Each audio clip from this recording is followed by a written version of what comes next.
Hello friends. पिछली class में मैंने बताया था आपको causes of American revolution and consequences of American revolution. आज एक नए टॉपिक को, एक नए विषय को हम स्टार्ट कर रहे हैं वर्ल्ड हिस्ट्री में, और वो आप काफ़ी परिचित होंगे उस टॉपिक से, और बराबर आप सुनते भी होंगे ऐसे टॉपिक्स को, और हर आदमी उस टॉपिक का यूज़ करता है करीब करीब। जो प्रैक्टिस में है, प्रैक्टिस इन द सेंस कि अक्सर हमारे लीडर्स जो हैं उस वर्ड का हमेशा यूज़ करते हैं, तो काफ़ी परिचित और काफ़ी पॉपुलर वो टॉपिक है, और वो है सोशलिज्म, समाजवाद। ये मेंस के सिलेबस में है, स्पेशली इसका रेफरेंस भी है, और आपको भी जानना बहुत ज़रूरी है क्योंकि इससे प्रश्न आ सकते हैं, और उसी सिलसिले में हम उस पर विचार करते हैं।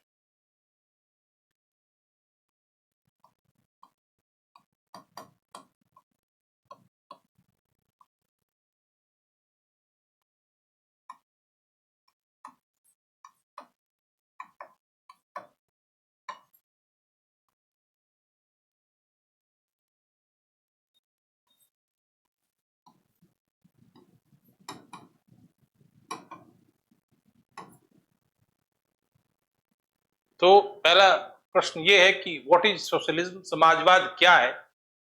इस प्रश्न पे आने से पहले मेरा ऐसा कहना है कि ये जो आइडियोलॉजी है, विचारधारा है समाजवाद की, वो एकाएक नहीं आ गई थी, बल्कि बहुत सारे कारण थे, सिचुएशन थे, जिसके कारण इस तरह का आइडियोलॉजी इमर्ज हुआ यूरोपियन कंट्री में, और फिर उसके बाद वहां से अक्रॉस द वर्ल्ड उसका स्प्रेड हुआ, फैलाव हुआ, पूरे विश्व में उसका फैलाव हुआ है। और आज ये आइडियोलॉजी काफी इंपॉर्टेंट और पॉपुलर आइडियोलॉजी है, समाजवाद। तो जैसा कि मैं क्लास शुरू भी किया था वर्ल्ड हिस्ट्री का, तो आपको मैंने एक रेफरेंस बताया था, और मैंने बताया था कि सारी घटनाएं वर्ल्ड हिस्ट्री की इंटरलिंक्ड है, अंतर संबंधित है, और कभी भी वर्ल्ड हिस्ट्री के किसी भी टॉपिक को आइसोलेटेड वे में नहीं पढ़ना चाहिए, बल्कि उसका रिलेशन, उसको बैकग्राउंड के टॉपिक से जरूर जोड़ के पढ़ना चाहिए। तो पहला क्लास जो मैंने बताया था आपको, यही बताया था कि यूरोप जो था मिडिल एज से मॉडर्न एज में आया, मध्य युग से नवीन युग में आया, और certain factors are responsible for this that, कई कारक उसके लिए जिम्मेवार थे।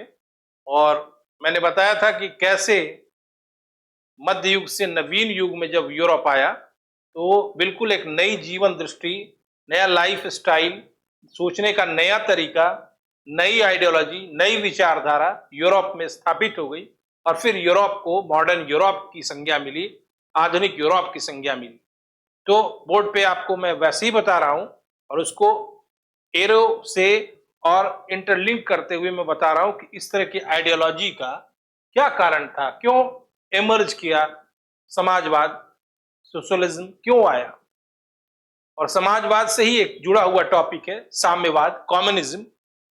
तो क्या है दोनों, समाजवाद और साम्यवाद?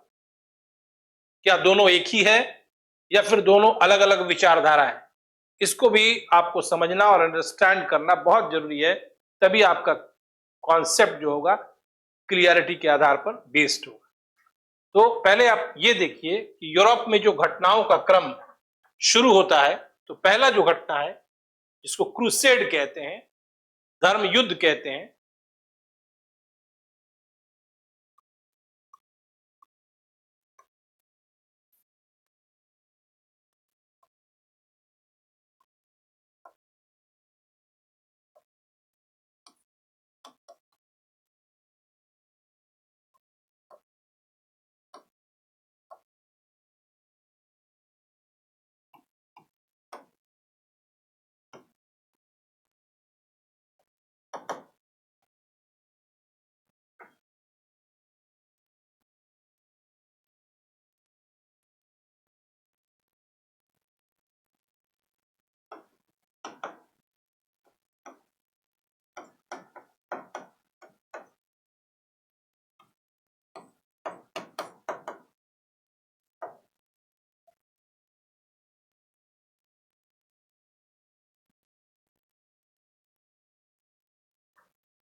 इतना लिखना जरूरी था, तभी आप बैकग्राउंड, हिस्टोरिकल बैकग्राउंड, ऐतिहासिक पृष्ठभूमि या कॉन्टेक्स्ट, ऐतिहासिक परिप्रेक्ष्य को समझ पाएंगे समाजवाद जैसी विचारधारा के उदय का।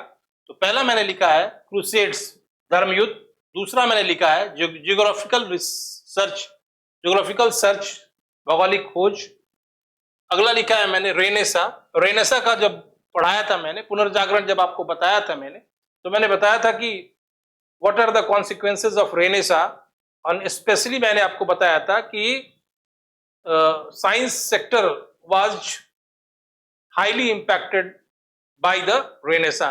विज्ञान का जो क्षेत्र था वो सबसे अधिक प्रभावित था रेनेसा के प्रभाव से, और इसलिए मैंने ब्रैकेट में साइंस, आर्ट एंड लिटरेचर लिखा है। बहुत सारे क्षेत्रों पर प्रभाव पड़ा रेनेसा का, लेकिन साइंस पर कुछ ज्यादा ही पड़ा था। और इसके पहले का जो पीरियड था उसमें साइंस बिल्कुल, जो डेवलपमेंट ऑफ साइंस जो था ब्लॉक्ड हो गया था, रुक गया था चर्च के आधिपत्य से, और मध्ययुगीन जो रूढ़िवादी सोच थी यूरोपीय लोगों की, इसलिए साइंस का विकास रुक गया था। उसके बाद मैंने लिखा है एनलाइटनमेंट, प्रबोधन का काल, और फिर मैंने लिखा है इंडस्ट्रियल रिवॉल्यूशन, ब्रैकेट में मैंने कैपिटलिज्म, पूंजीवाद, औद्योगिक क्रांति और पूंजीवाद मैंने लिखा।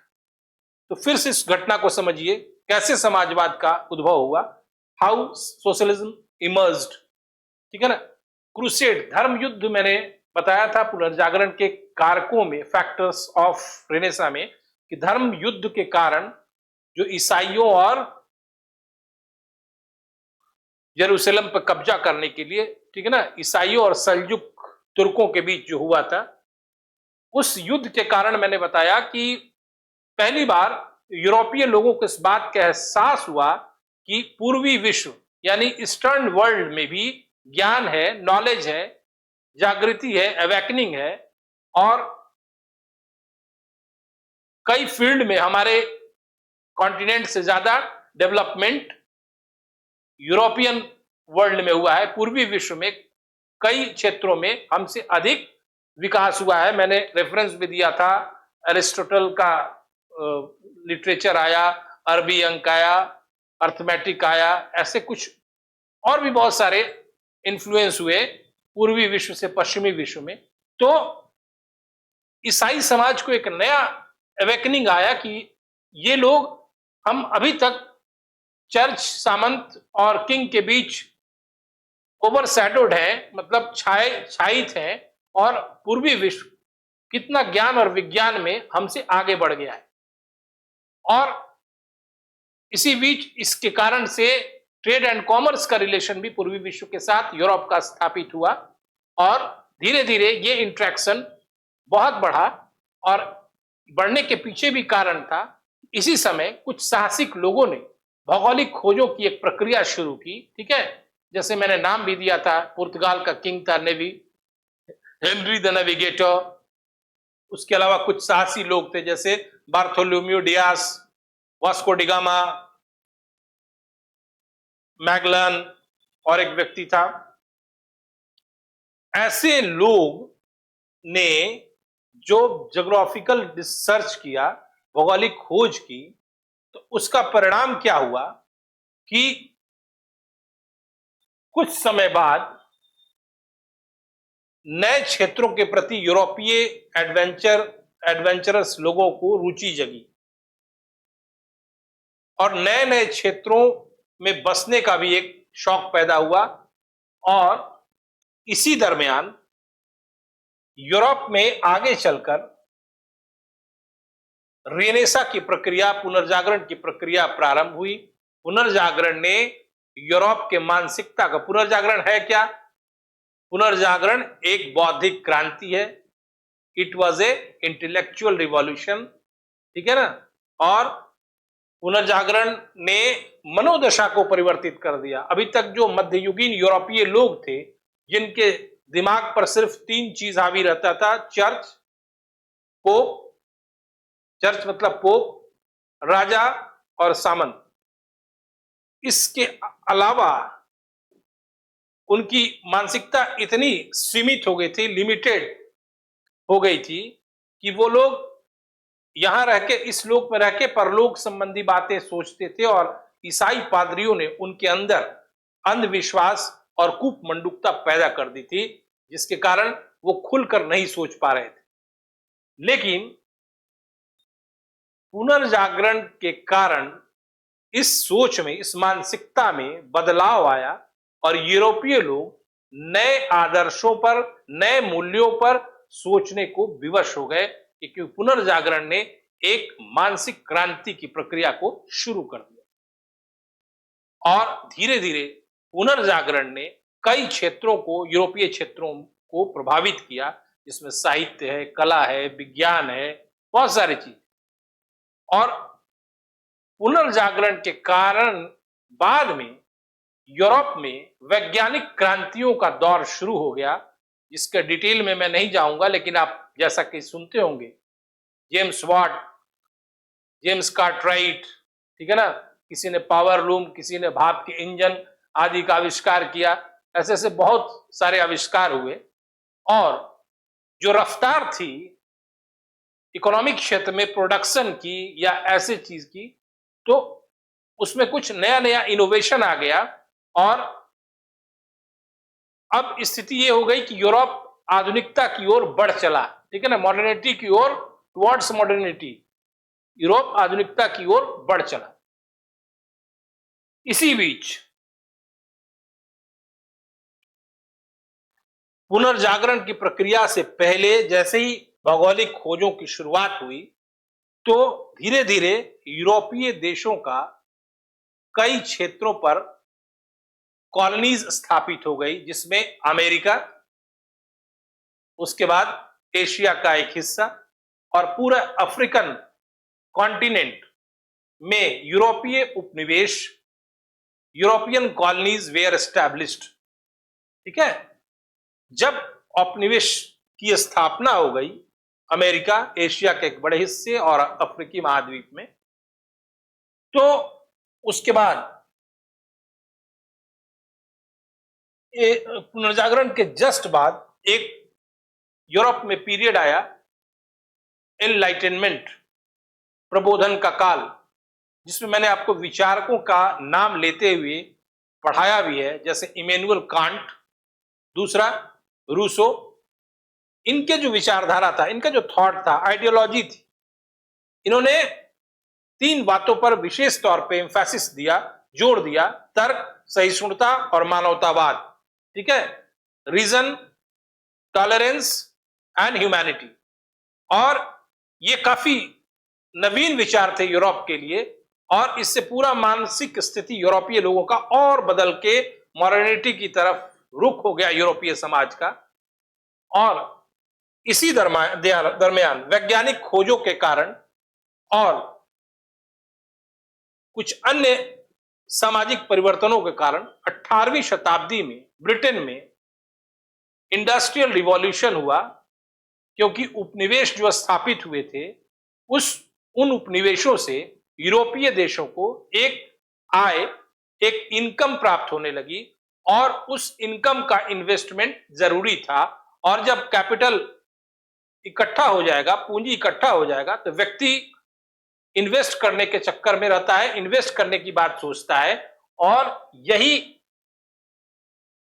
औपनिवेशिक कारण था, औपनिवेशिक साम्राज्य जो यूरोपीय देशों ने बना लिया था, उन्होंने इस कैपिटल को इन्वेस्ट किया, और पूरे ब्रिटेन में 19वीं शताब्दी में इंडस्ट्रियल रिवॉल्यूशन, औद्योगिक क्रांति हुई, जिसमें छोटे छोटे स्मॉल इंडस्ट्रीज और कॉटेज इंडस्ट्रीज एक तरह से समाप्त प्राय हो गए, और बड़े बड़े उद्योगों की स्थापना हुई, और जिसमें प्रोडक्शन जो था वो अनलिमिटेड होता था, और प्रोडक्शन की एक तरह से बाढ़ आ गई थी, और बहुत अधिक उत्पादन ने बहुत अधिक लाभ को उत्पन्न किया, प्रॉफिट को उत्पन्न किया, और फिर इस प्रॉफिट को इन्वेस्ट करने की बात आने लगी। और औद्योगिक क्रांति ने यूरोपीय समाज में, यूरोपीय समाज से ज्यादा मतलब ब्रिटेन में, पूंजीवाद, कैपिटलिज्म को स्थापित कर दिया। लेकिन इस औद्योगिक क्रांति, इंडस्ट्रियल रिवॉल्यूशन के पॉजिटिव एस्पेक्ट के साथ साथ कुछ नेगेटिव एस्पेक्ट्स ऐसे पैदा हुए जिसके कारण भविष्य में समाजवाद जैसी विचारधाराओं का उदय हो गया। ये नेगेटिव एस्पेक्ट क्या थे, तो इस पर डिस्कशन करना बहुत जरूरी है।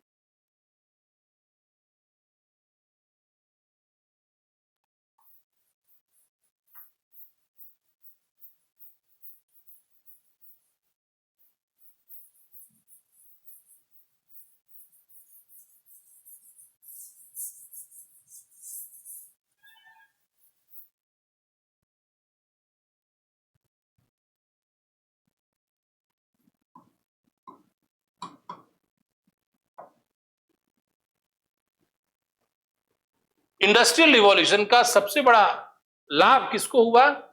मिडिल क्लास को, जिसको बुर्जुआ वर्ग कहा है बाद में समाजवादी विचारकों ने।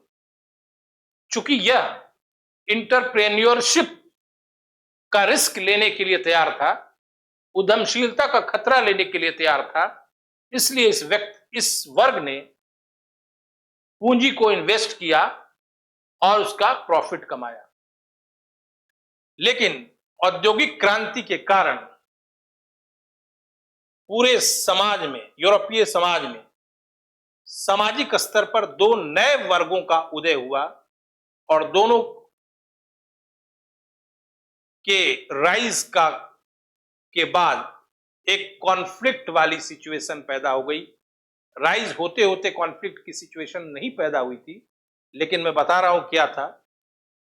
इंडस्ट्रियल रिवॉल्यूशन से बड़े बड़े उद्योगों में एक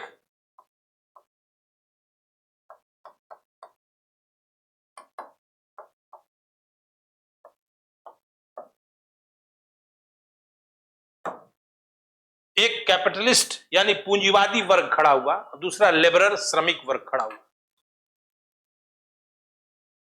कारखानों में इतना ज्यादा प्रोडक्शन होता था, लेकिन जो काम करने वाले थे, श्रमिक जो थे, वो बिल्कुल बेबस स्थिति में, असहाय स्थिति में रहते थे। न उनको रहने के लिए घर था, रहने के लिए घर था तो वो घर नहीं था। इसलिए मैंने कहा कि घर नहीं था, क्योंकि एक कमरे में 30-20 करके मजदूर रहा करते थे। खुली हवा नहीं मिलती थी जिससे सांस ले सकें, और घोर मानवीय त्रासदी की स्थिति पैदा हो गई। ये सबसे बड़ा दुष्परिणाम था, और मजदूरों के हित के लिए, उनका स्वास्थ्य देखने के लिए, उनके काम के घंटे को देखने के लिए, उनके अवकाश को देखने के लिए ऐसी कोई संस्था नहीं थी। केवल कैपिटलिस्ट क्लास को प्रॉफिट प्रॉफिट प्रॉफिट, लाभ लाभ लाभ की चिंता थी। उनके अंदर जरा भी ह्यूमैनिटी, मानवता नाम की चीज नहीं थी। लेकिन जब मजदूरों की खराब और दयनीय दशा बहुत इंपॉर्टेंट त्रासदी बनकर उभरी, तो कुछ मिल मालिकों ने ही, फैक्ट्री ओनर्स ने ही मानवतावादी आधार पर कुछ कार्य किए, कदम उठाए, क्योंकि इनका कहीं से भी वास्ता किसी आइडियोलॉजी से नहीं था, बल्कि ये खुद भी इंडस्ट्रियलिस्ट थे, और इन्होंने ह्यूमैनिटी के चलते श्रमिकों की, लेबर क्लास की दिक्कतों को, परेशानियों को दूर करने के लिए कुछ कार्य किए। ऐसे व्यक्तियों में कुछ इंपॉर्टेंट नाम है, और इसमें सबसे पहला इनिशिएटिव जर्मनी का वॉल्टर राथनाउ ने किया, जिन्होंने लेखों की एक श्रृंखला, सीरीज ऑफ राइटिंग्स इन मजदूरों की समस्याओं पर प्रकाशित कराया। दूसरा एक बहुत इंपॉर्टेंट, ये ब्रिटेन का फैक्ट्री मालिक था, जिसका नाम है रॉबर्ट ओवेन। रॉबर्ट ओवेन जो थे, इनका इतना प्रभाव था कि श्रम समस्याओं का समाधान के लिए, लेबर क्लास का कोई भी डिस्प्यूट समाधान करने के लिए रूस, हॉलैंड, प्रसा से इनको बाद में इनवाइट करने लगा गया कि ये किसी तरह के डिस्प्यूट जो लेबर रिलेटेड होते हैं, ये इसको हल कर देंगे, क्योंकि इन्होंने कुछ ऐसा ही काम अच्छा किया था। तो इतना इनका अच्छा प्रभाव था कि ओवेनिज्म एक आइडियोलॉजी के तौर पे, रॉबर्ट ओवेन के नाम से ओवेनिज्म एक विचारधारा के तौर पे यूरोपीय समाज में काफी पॉपुलर हो गया, लोकप्रिय हो गया। इन्होंने, रॉबर्ट ओवेन ने क्या किया कि अपने खुद के फैक्ट्री में इन्होंने मजदूरों को, लेबरर्स को कई राहत जैसे उपाय किए, जैसे उनके काम के घंटे को कम कर दिया, उनके अवकाश को बढ़ा दिया, उन पर ना कोई शारीरिक सामाजिक दंड, शारीरिक या आर्थिक दंड भी नहीं लगाने दिया, और उनको उनके साथ अच्छे से बिहेव किया जाने लगा। इन सब करने के बावजूद रॉबर्ट ओवेन ने देखा कि उनका प्रॉफिट और बढ़ते जा रहा, बल्कि गिरा नहीं। इसलिए उन्होंने कड़े शब्दों में इस बात की मुखालफत की कि श्रमिकों की दशा में सुधार कर, श्रमिकों की कार्यस्थल के वातावरण को सुधार कर, ठीक है, भी प्रॉफिट कमाया जा सकता है। ऐसा नहीं कि श्रमिकों को सुविधा देने से, अवकाश बढ़ाने से, काम के घंटे को कम करने से हमारे उत्पादन पर, हमारे प्रॉफिट पे कोई असर पड़ेगा। रॉबर्ट ओवेन ने ऐसा करके खुद से दिखाया, और एक अनुमान है कि 60 लाख गोल्ड क्वाइंस उनका प्रॉफिट रहा, जबकि उन्होंने सारा बेनिफिट, सारी सुविधाएं लेबरर्स क्लास को दी थी, फिर भी रॉबर्ट ओवेन का प्रॉफिट बरकरार रहा। इसलिए माना जाता है कि रॉबर्ट ओवेन जो है इस आइडियोलॉजी, समाजवादी विचारधारा के प्रारंभकर्ता माने जा सकते हैं, बल्कि उस दिशा में इन्होंने काम किया जिस पर आगे चलकर सोशलिज्म में काफी जोर दिया जाता था, लेबरर्स क्लास के हित के लिए, इंटरेस्ट के लिए। दूसरी बात, रॉबर्ट ओवेन के बाद कुछ अन्य भी विचारक आए।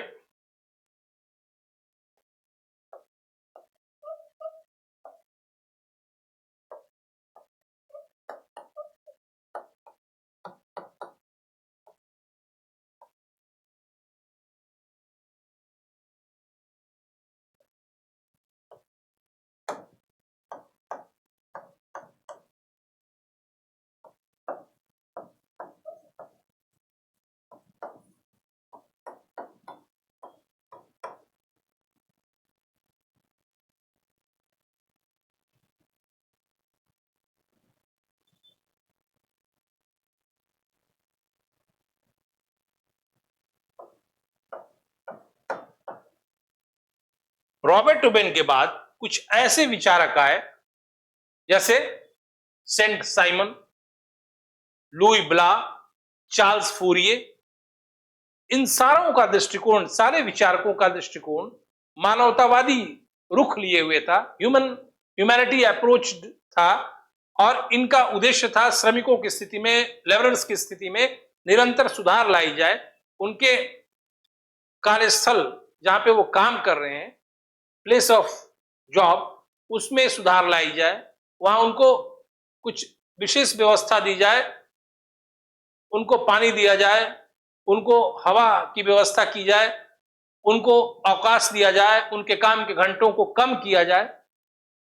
लेकिन इन्होंने कुछ कहा भी, ये भी इंपॉर्टेंट चीज। ओवेन के बाद सेंट साइमन जो थे, उन्होंने द ऑर्गेनाइजर एक लेख लिखा उसमें, फिर लुई ब्ला ने भी लिखा है द ऑर्गेनाइजेशन ऑफ लेबर।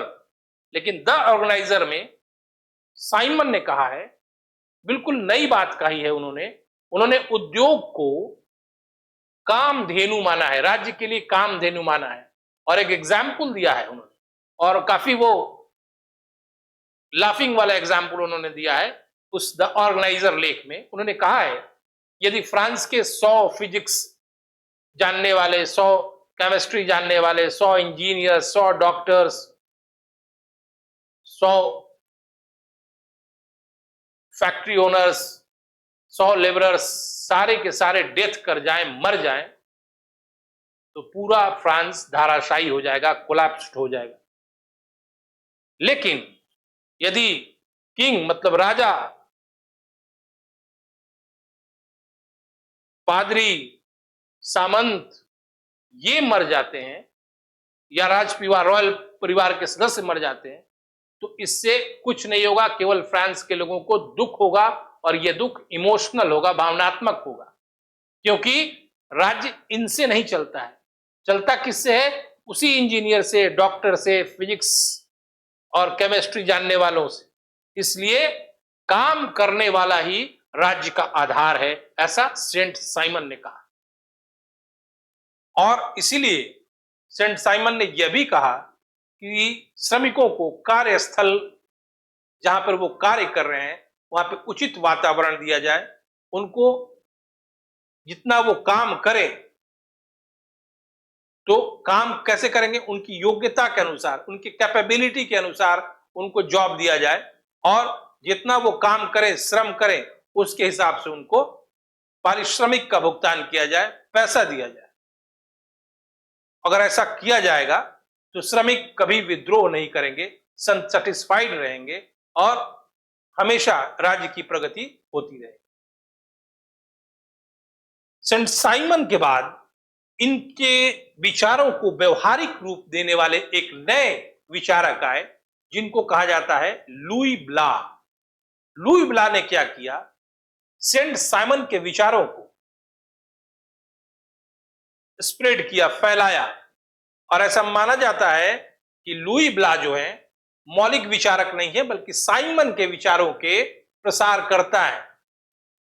लेकिन कई मामलों में लुई ब्ला को यूनिक, मौलिक विचारक माना जाता है। इसका एग्जाम्पल दिया जाता है कि 1848 में फ्रांस की जो क्रांति हुई थी, शासक लुई फिलिप था, उस क्रांति को संपन्न कराने में लुई ब्ला के मौलिक विचारों ने कार्य किया। लुई ब्ला ने क्या कहा? कहा कि मजदूर, श्रमिक, लेबर क्लास को काम देना और उनको उनकी कैपेबिलिटी, क्षमता के अनुसार काम देना और पारिश्रमिक देना राज्य का कर्तव्य है। It is the duty of state. ये बिल्कुल क्रांतिकारी बात कहा था उन्होंने। और उन्होंने कहा था कि लेबर क्लास की जो खराब स्थिति है वर्तमान में, एट प्रेजेंट, उसके लिए राज्य is responsible, state is responsible, because the state was established by बुर्जुआजीज।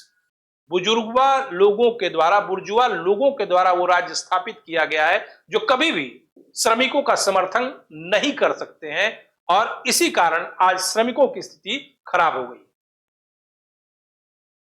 और पहला ये विचारक उस समय आए जब उन्होंने स्पेशली राज्य को कहा कि श्रमिक की स्थिति तभी सुधरेगी, काम करने वालों की स्थिति तभी सुधरेगी जब राज्य खुद पहल करे, खुद वो उत्पादन कारखाना यानी प्रोडक्शन फैक्ट्रीज का एस्टेब्लिशमेंट करे राज्य, और खुद उसमें श्रमिकों को डिप्लॉय करे और उत्पादन हो, तो श्रमिकों को भी उस कारखाने में पार्टिसिपेशन, भागीदारी का अधिकार दे।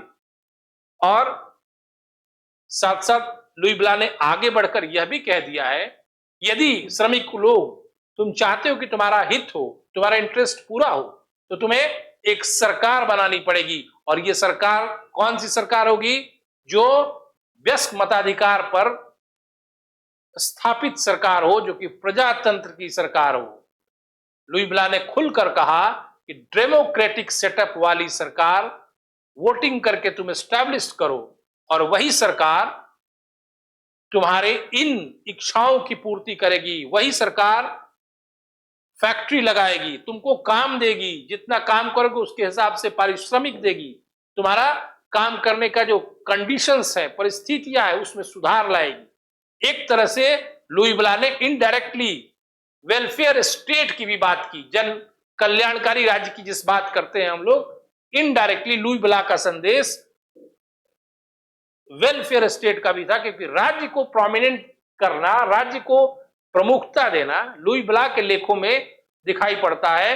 और इससे क्या लगता है कि राज्य ही जो क्लास का वातावरण है, द्वंद्व का वातावरण है, जो प्रतियोगिता का वातावरण है, आर्थिक प्रतियोगिता, जिसमें एक तरफ पूंजीपति दूसरे तरफ श्रमिक हैं और श्रमिकों का शोषण एक्सप्लॉयटेशन निरंतर जारी है, इसको कौन रोकेगा? तो सरकार यानी राज्य।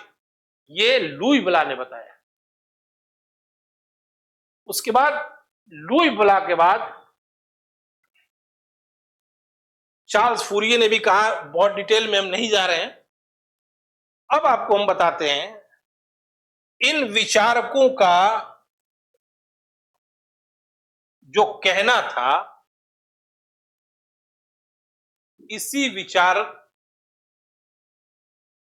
इन्हीं विचारकों के विचार को कहा जाता है कि समाजवाद की धुंधली तस्वीर इन विचारकों के विचारों से मिलती है और इन्हीं के कारण आगे समाजवाद जैसी विचारधारा इतनी लोकप्रिय हो पाई क्योंकि इन्होंने बेस का काम किया। पहली बात जानिए कि समाजवाद, सोशलिज्म शब्द, वर्ड जो है लैटिन भाषा का शब्द है और सबसे पहले इस वर्ड का यूज इटली में 1804 में किया गया था। Robert Owen was the first man who used this word in his magazine, cooperative magazine. ठीक है, रॉबर्ट ओवेन पहले व्यक्ति हैं जिन्होंने 1827 में कोऑपरेटिव मैगजीन में सोशलिज्म शब्द का उपयोग किया। अब आपको बताते हैं कि समाजवाद क्या है।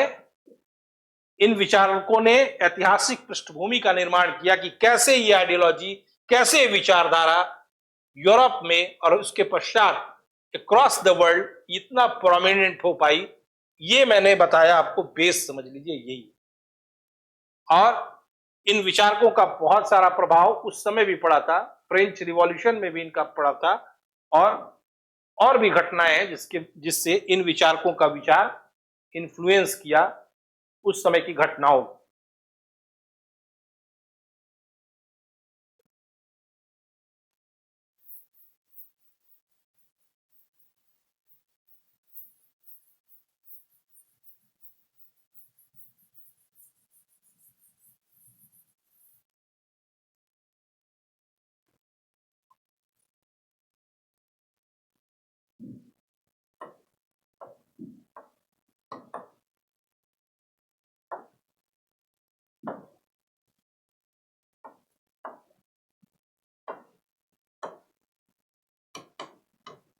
मैंने अभी लिखा है बोर्ड पे, सोशलिज्म वर्सेस कम्युनिज्म। एक सामान्य सा बात है, बोलचाल की भाषा में लोग अक्सर समाजवाद साम्यवाद दोनों को एक दूसरे के बदले भी बोलते हैं, लेकिन बोथ आर डिफरेंट आइडियोलॉजी। ठीक है, बिल्कुल अलग है समाजवाद और साम्यवाद। समाजवादी विचारकों का जो मैंने ऐतिहासिक पृष्ठभूमि बताया, Robert Owen, Saint Simon, Louis Blanc, Charles Fourier, इसी से यह विचारधारा यूरोपीय वैचारिक जगत पे स्थापित हुआ। लेकिन ये विचारधारा को जब वैज्ञानिक और व्यवहारिक रूप प्रदान किया गया, उसी विचारधारा को हम कहते हैं साम्यवाद। और यह कार्य किया कार्ल मार्क्स 1842 में। उन्होंने कम्युनिस्ट मैनिफेस्टो, समाजवादी घोषणा पत्र लिखा, जिसमें उन्होंने बताया है कि उनका विचारधारा यानी साम्यवाद क्या है। लेकिन समाजवाद और साम्यवाद में अंतर है। मूल तथ्य यह है कि क्या है साम्यवाद, तो समाजवाद की वैज्ञानिक व्याख्या साम्यवाद है, जिसके प्रवर्तक कार्ल मार्क्स। अब क्रमवार, सीक्वेंस वाइज हम डिस्कशन करेंगे। व्हाट इज सोशलिज्म, समाजवाद क्या है, उसके बाद आते हैं साम्यवाद। पहला, समाजवाद है क्या? तो समाजवाद पहला, यह पूंजीवाद का विरोधी।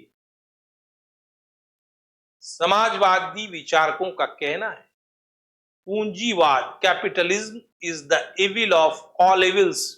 पूंजीवाद जो है समस्त अनिष्टों का अनिष्ट है, समस्त बुराइयों का बुराई है, क्योंकि पूंजीवाद के कारण अनावश्यक आर्थिक प्रतियोगिता का सृजन होता है, इकोनॉमिक कॉम्पिटिटिवनेस का सृजन होता है, और इससे क्या होता है, इकोनॉमिक स्थिति, सामाजिक स्थिति बदहाल होती है। पूंजीवाद के कारण ही समाज में वर्ग संघर्ष की स्थिति, क्लास स्ट्रगल की स्थिति पैदा होती है। समाजवाद का कहना है, इसके विचारकों का कहना है कि व्यक्तिगत पूंजी का निषेध होना चाहिए, मतलब individual capital should be abolished, यानी निजी संपत्ति की अवधारणा समाप्त होनी चाहिए और सिर्फ उपभोग के लिए, for utility consumption, day to day consumption के लिए पूंजी की अनुमति दी जा सकती है। लेकिन यदि उससे भी अगर एक्सप्लॉयटेशन किसी का हो रहा है तो उसको समाप्त करनी चाहिए। समाजवाद का कहना है कि औद्योगिक समाज में दो वर्ग का उदय हुआ और एक वर्ग दूसरे वर्ग के श्रम का शोषण करता है, और ये दो वर्ग हैं, पहला पूंजीपति वर्ग अथवा बुर्जुआ वर्ग और दूसरा श्रमिक वर्ग। पूंजीपति वर्ग में मध्यम वर्ग आता है, और यूरोप का ये हिस्ट्री भी रहा है कि मध्यम वर्ग के पास पैसा आ गया, धन आ गया, लेकिन सामाजिक सम्मान नहीं प्राप्त हुआ, क्योंकि सामंत ऐसा नहीं चाहते। सोशल हायरार्की में भी उनको वह स्थान नहीं प्राप्त। इसके लिए मिडिल क्लास ने आंदोलन किया, मध्यम वर्ग ने आंदोलन किया, और श्रमिक वर्ग ने शुरू में उनका साथ दिया। शुरू श्रमिक वर्ग को ऐसा लगा यदि ये आंदोलन करते हैं, इनका हित साधन होता है, इनको अगर लाभ होगा तो हमें भी प्राप्त होगा। लेकिन श्रमिक वर्ग मुगालते में था, भ्रम में था, इल्यूजन में था। श्रमिक वर्ग ने साथ दिया, लेकिन मिडिल क्लास को फायदा हुआ, श्रमिक वर्ग को साथ नहीं हुआ। इसलिए श्रमिक वर्ग फिर श्रम आंदोलनों की ओर, समाजवाद की ओर रुख कर गया। ये यूरोपियन हिस्ट्री का एक इवेंट नहीं, मतलब एक चर्चा है। हाँ, दूसरी बात, समाजवाद कहता है कि उत्पादन के साधनों पर चंद व्यक्तियों का नियंत्रण, साधन पर और उसके विनिमय एक्सचेंज सिस्टम पर चंद व्यक्तियों का नियंत्रण समाज में अव्यवस्था पैदा करता है और समाज में असमानता पैदा करता है। असमानता पैदा करेगा और एक तरफ धन का कंसंट्रेशन होगा, धन का संकेंद्रण होगा, और दूसरा बिना खाए मरते रहे। तो इस असमानता को समाप्त करने के लिए राज्य की जरूरत है। State should be required for this type of situation. ऐसी स्थिति में राज्य की अनिवार्यता है। राज्य क्या करेगा?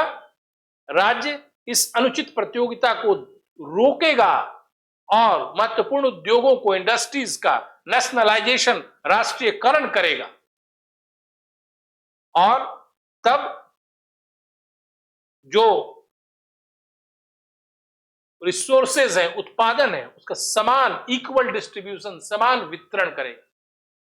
समाजवाद कहता है कि व्यक्तिगत पूंजी की जरूरत नहीं है, बल्कि राष्ट्रीयकरण की हिमायत करता है, नेशनलाइजेशन की हिमायत करता है। समाजवाद का यह भी कहना है कि समाजवाद स्वतंत्रता से अधिक समानता को वैल्यू देता है। लास्की ने भी कहा है कि राजनीतिक स्वतंत्रता का कोई मूल्य नहीं जब तक आर्थिक समानता स्थापित न हो। यानी समानता इनके लिए स्वतंत्रता का पूरक। यदि समान समाज नहीं होगा, समाज में इक्वालिटी नहीं होगी, असमानता होगी, तो फिर वो समाज नहीं रहेगा।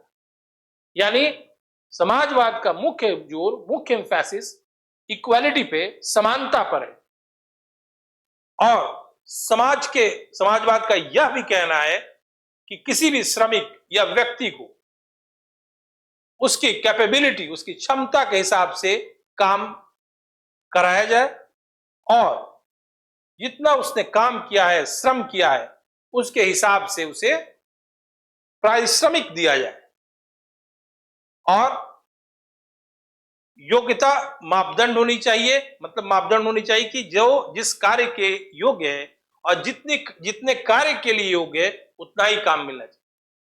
इसके अतिरिक्त समाजवाद ने मजदूरों के पार्टिसिपेशन की बात की है, श्रमिक वर्ग के भागीदारी की बात की है कि मिल संबंधी कोई भी समझौता, कोई भी मैटर हो, मामला हो, उद्योगपति श्रमिक प्रतिनिधि या श्रमिकों के साथ मिल बैठ के एक कॉन्जीनियल एनवायरमेंट में कोई निर्णय ले या कोई नीति अख्तियार करे, पॉलिसी अडॉप्ट करे।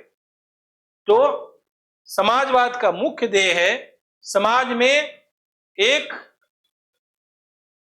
इक्वल, एक समान जीवन पद्धति की स्थापना जिसमें कोई क्लैश नहीं, कोई वर्ग संघर्ष नहीं हो। समाजवादी उत्पादन के साधनों का राष्ट्रीयकरण चाहते हैं और कहते हैं कि 3 अवस्था है। पहला, जब श्रमिक वर्ग सामूहिक रूप से कारखानों पर कब्जा कर ले और फिर जो बड़े उद्योग हो गए, बड़े कारखाने हैं, उनको राष्ट्रीय अर्थव्यवस्था की सर्वोच्च परिषद को संचालन के लिए सौंप दिया जाए। और तीसरा बात बताते हैं वो कि छोटे उद्योगों को या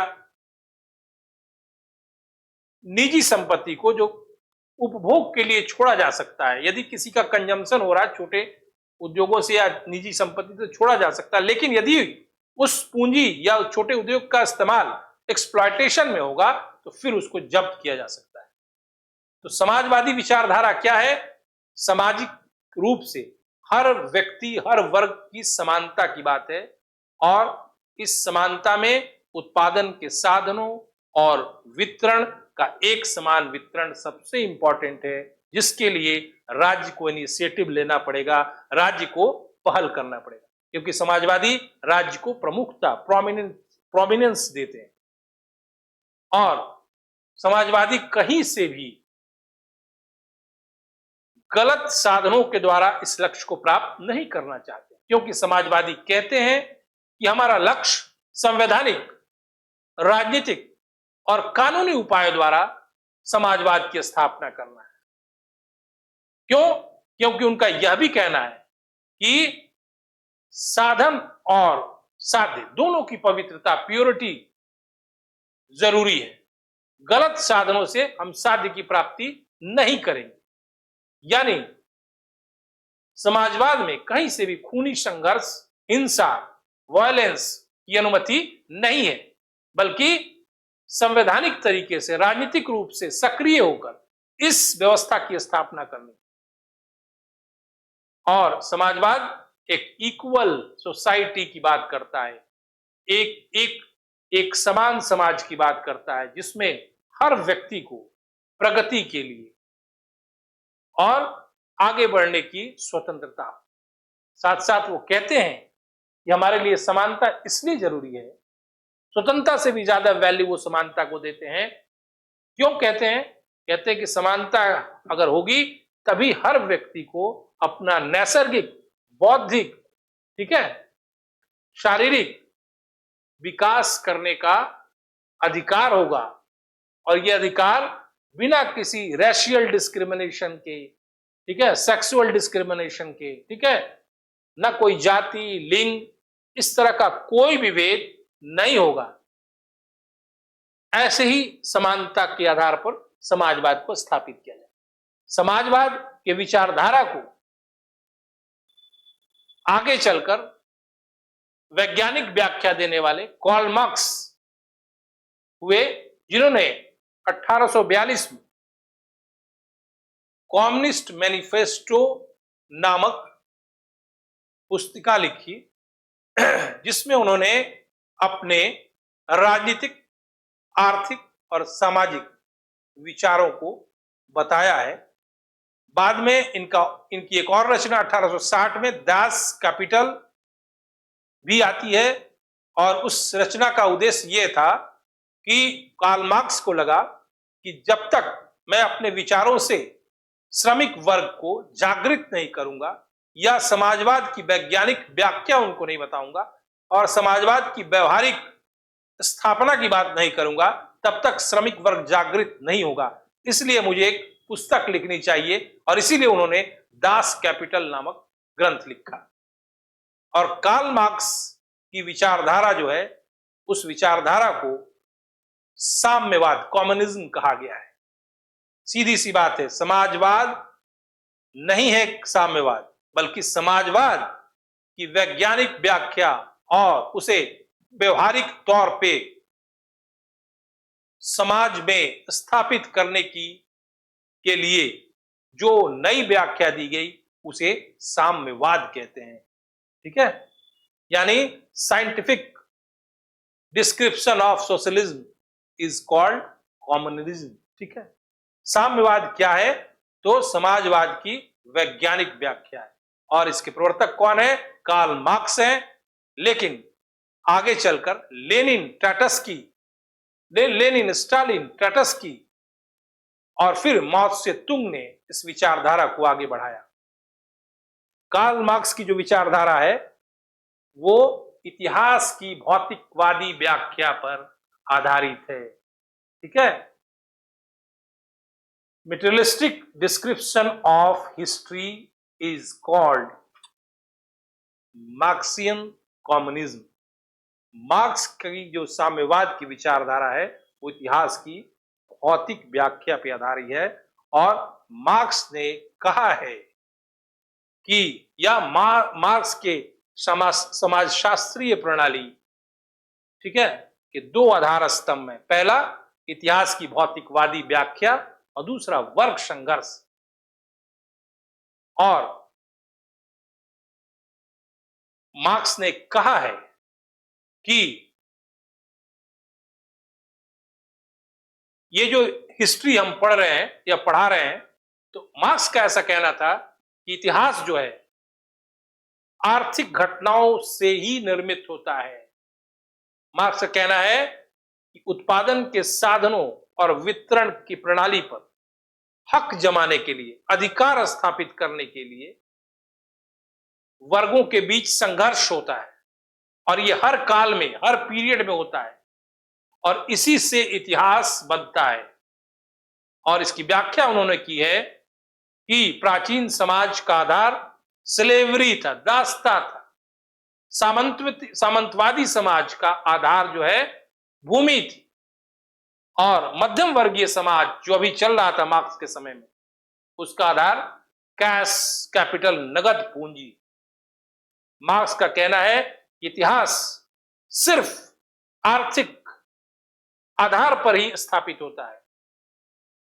हमेशा से समाज में एक वर्ग के द्वारा दूसरे वर्ग, एक वर्ग का दूसरे वर्ग के साथ संघर्ष होता है, और वही संघर्ष अभी हो रहा है। मार्क्स को ऐसा विश्वास था कि एक दिन ऐसा अवश्य आएगा कि सारी साम्यवादी शक्तियां एक होकर पूंजीवादी व्यवस्था को हमेशा के लिए समाप्त कर देंगी, एबॉलिश कर देंगी। मार्क्स का यह भी कहना था कि एक ऐसा समय आएगा जब क्लासलेस और स्टेटलेस सोसाइटी की स्थापना होगी, यानी वर्ग विहीन समाज और राज्य विहीन समाज की स्थापना होगी, और संपत्ति का सामूहिक स्वामित्व होगा। और समाजवाद से ये इस मामले में डिफरेंट थे कि इनका कहना था कि हर व्यक्ति को उसकी योग्यता, कैपेबिलिटी के अनुसार काम मिले, लेकिन वह वेजेस, मजदूरी, पारिश्रमिक अपनी आवश्यकता के हिसाब से ले सकता है। समाजवाद में क्या था? किए हुए काम के आधार पर उसको भुगतान करना था। लेकिन नहीं, साम्यवादी कहते हैं कि अपने कैपेसिटी के हिसाब से काम करे, और जो उसको नीड हो, आवश्यकता है, उसके हिसाब से वो पारिश्रमिक ले। और दूसरी बात कि संपत्ति का सामूहिक स्वामित्व होगा, जिसमें न कोई राज्य होगा, न कोई वर्ग होगा। और एक समरस समाज, एक इक्वल सोसाइटी की एस्टैब्लिशमेंट होगी। और मार्क्स ने एक व्याख्या दी है कि धीरे धीरे सर्वहारा वर्ग पूरे विश्व में फैल जाएगा।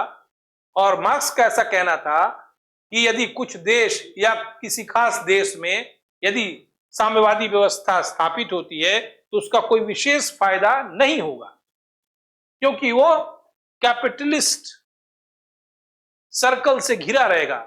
यानी वह साम्यवादी व्यवस्था किसी न किसी पूंजीवादी वृत्त के साथ घिरा रहेगा, जो अच्छा नहीं होगा। इसलिए विश्व के हर कोने में, हर जगह इस व्यवस्था की स्थापना होनी जरूरी है, और इस व्यवस्था को कहते हैं साम्यवादी व्यवस्था। दूसरी बात, कार्ल मार्क्स समाजवादियों से, यानी कि साम्यवाद समाजवाद से किन मामलों में डिफरेंस था कि साम्यवादी कार्ल मार्क्स का कहना था कि हिंसक संघर्ष के द्वारा, ठीक है, वायलेंस के द्वारा क्लासलेस सोसाइटी, स्टेटलेस सोसाइटी की स्थापना करनी है। और साम्यवादी राज्य को क्या मानते थे, स्टेट को क्यों, क्या, कैसे स्वीकार करते थे? साम्यवादी स्टेट को एक वर्ग के द्वारा दूसरे वर्ग के एक्सप्लॉयटेशन का यंत्र मानते थे, इक्विपमेंट मानते थे। साम्यवादी कहते थे कि राज्य कुछ नहीं है, एक वर्ग के द्वारा दूसरे वर्ग के शोषण का यंत्र मात्र है। और कार्ल मार्क्स का यही कहना है कि वायलेंस के द्वारा, किसी भी साधन के द्वारा साम्यवाद की स्थापना करनी है, और इसके लिए हिंसक संघर्ष भी करना पड़े तो कोई बेमानी बात नहीं है, कोई गलत बात नहीं है। इसलिए समाजवाद से क्या डिफरेंस है कि जिस तरह समाजवादी साध्य और साधन की पवित्रता में विश्वास करते हैं, लेकिन साम्यवादी साध्य के साथ साथ साधन की पवित्रता में कोई विश्वास नहीं करते हैं। बाय हु कैन crook anyhow we should establish communism, ठीक है ना। उनका यही उद्देश्य था, किसी तरह से एन केन प्राकरण हमें साम्यवाद की स्थापना करनी है। इसके लिए हमें हिंसक क्रांति करनी पड़े, युद्ध करने पड़े, तो सब कुछ हमें राजी है। और साम्यवादी संवैधानिक राजनीतिक संघर्ष में विश्वास नहीं रखते थे। जिस प्रकार समाजवादी शांतिपूर्वक और संवैधानिक तरीकों से समाजवाद की स्थापना करना चाहते थे, वैसे साम्यवादी इस बात से सहमत नहीं थे। उनका एक ही उद्देश्य था, किसी भी साधन से, चाहे हिंसा हो, बगैर हिंसा हो, ठीक है, यदि समझौता हो बगैर हिंसा के तो वो भी उनको मंजूर था, लेकिन एनी हाउ साम्यवाद की स्थापना समाज में होनी चाहिए। यही मेजर डिफरेंस था साम्यवाद में और समाज में। इसलिए फिर से आपको बता रहा हूं, समाजवाद की वैज्ञानिक व्याख्या साम्यवाद है। Both are different in their ideology. वैचारिक स्तर पर दोनों में अंतर है। और साम्यवाद के प्रवर्तक कौन है? Karl Marx. यानी कार्ल मार्क्स ने समाजवाद की वैज्ञानिक व्याख्या, समाजवाद का व्यवहारिक रूप प्रदान किया, जो बाद में उनके सहयोगियों ने वैश्विक स्तर पर विकसित किया, जैसे लेनिन, स्टालिन, ट्राटस्की, उसके बाद माओ त्से-तुंग, ठीक है।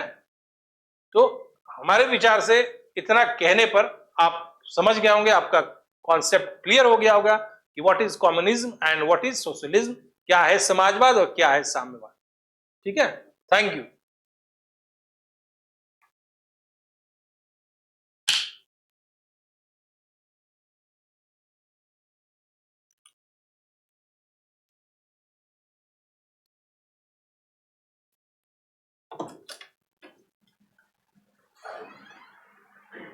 आज देर से पढ़ा है ना, 2:39 हो रहा है, 1:38 से पढ़ा रहे हैं। ये कर सकते हैं सर,